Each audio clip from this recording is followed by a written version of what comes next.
Luego de más de un año de espera, el próximo 24 se realizará la Feria del Mugbipollo de forma presencial y virtual para que el público disfrute de la comida tradicional de la celebración de los difuntos. El presidente de la Feria del Mugbipollo, Henry Cetina Cámara, informó que el evento se realizará en el Parque de San Sebastián, frente a la iglesia, de 8 de la mañana a 5 de la tarde. Ya tenemos un turismo hasta internacional que la conoce. Sí se va a realizar, va a ser el 24 de octubre, aquí en el barrio de San Sebastián, a partir de las 8 de la mañana hasta las 5 de la tarde, pero sí va a tener unas medidas de sanidad para que pues sea una feria segura. Va a ser híbrida.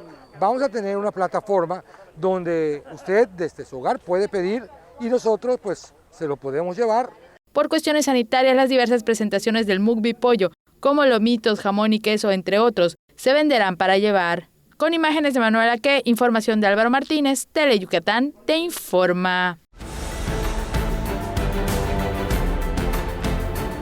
Teleyucatán te informa, lunes a viernes 3 de la tarde. Síguenos.